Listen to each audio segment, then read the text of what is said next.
నెల్లూరు జిల్లా ఇందుకూరిపేట మండలం నిడుముసలి గ్రామానికి చెందిన ఎస్సీ హరిజనవాడ వాసులు నివాసం ఉంటున్న నివాసాల చుట్టూ ఆనుకుని చేపల చెరువులు, రొయ్యల చెరువులు ఉండటం వల్ల చిన్నపిల్లలు, ముసలివారు, కంటిచూపు కనబడని వారు ప్రమాదాలకు గురి అవుతున్నారని, అలాగే చెరువులకు రాకపోకల దారి ఆనుకుని చుట్టూ కంచె లేకపోవడం వల్ల ఈ ప్రమాదాలు జరుగుతున్నాయని, సంబంధిత అధికారులకు ఎన్నిసార్లు విన్నవించుకున్నా మా గోడు వినే నాదుడే లేరని వాపోయారు.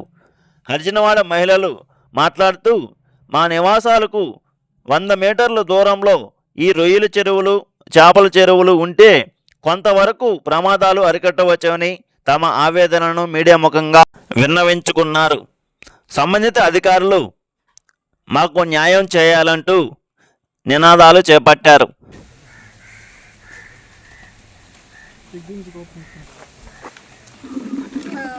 చేపల గుంటలో మాకు అమ్మిడి ఉన్నాయి. 100 మీటర్ల అవతల పెట్టుకొని వస్తున్నాం సార్. మాకు ఇంకేం లేదు. 100 మీటర్ల చూపించి మాకు అవతల మీరు చేపల గుంటలు పోసుకోండి, రొయ్యల గుంటలు పోసుకోండి, 24 గంటలు ఇంజిన్ ఆడించుకోండి, మాకు ఇబ్బంది లేదు. మాకు దూరంగా ఉండాలి సార్. ముసలి ఆయన బాత్రూమ్ కడుక్కుంటూ పడిపోయాడు, ప్రాణాలు పోయి అసలు మేము భరాయించలేకమా. ప్రతి నైటు ఇంజిన్లు ఆయిల్ ఇంజిన్లు వేసేసి వదిలేసేస్తే నైట్ అంతా ఆడతాయి. మేము నిద్రపోవాలంటే ఎట్లా నిద్రపోవాలి? పసిబిడ్డలు పెట్టుకొని ఇంటి చుట్టూ ఇట్లా గుంటలో కంచె అనేది లేకుండా 24 గంటలు కరెంటు పెట్టేసి 24 గంటలు కరెంటు వదిలేస్తున్నారు.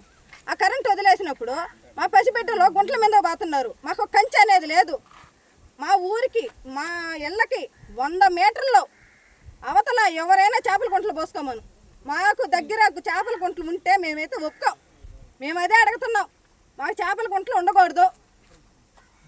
మాకు మా సమస్య 200 కుటుంబాలు బతుకుతున్నాం. పసిబిడ్డల్ని మేము వదిలేసి మేము పనిలో పోతున్నాము.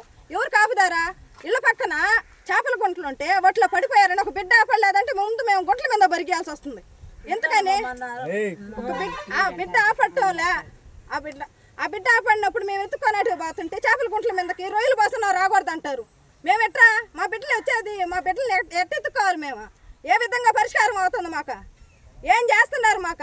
మా గ్రామంలో ఎవరన్నా వచ్చి మంచి చెట్ట కనీసం నీళ్ళు చేపలు పట్టుకుంటే మాకు ఇళ్ళ పక్క పోస్తారు, జిలేబులు పోసేస్తారు, క్యాట్ పీసులు పోస్తారు. మేమట్ట రొయ్యల తలకాయలు పోస్తారు.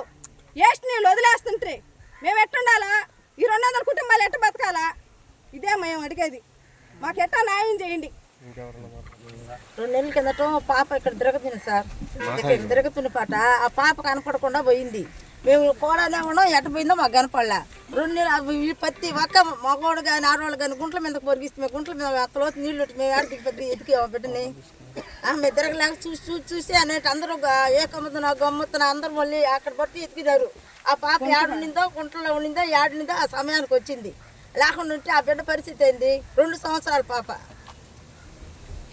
అది మాకు ఎట్టయినా న్యాయం చేయమని మేము కోరుకుంటున్నాను. ఆయన అదే ఈ గుంటల వల్లే మాకు ఇబ్బందిగా ఉంది. ఎటు చూసినా వాసన, ఎటు చూసినా నీళ్లు వదిలితే తిరుక్కుంటున్నాయి చుట్టూ. దాన్ని పట్టించుకునే నాదుడే లేడు. మా గ్రామానికి న్యాయం చేయండి సార్. మాకు చుట్టూ నీళ్ళు అంత పెద్ద కాలువ ఉంటే ఆ కాలువ పక్కన ఇల్లు ఉంది. ఎప్పుడు నీళ్ళే. ఆ ఇల్లు ఆడబడిపోద్దని భయం వేస్తుంది. వాసన, రేతిరి వాసన, పువ్వుల వాసన అసలు ఉండలేకుండా నేను ఇంట్లో ఏదో మీరు దయచేసి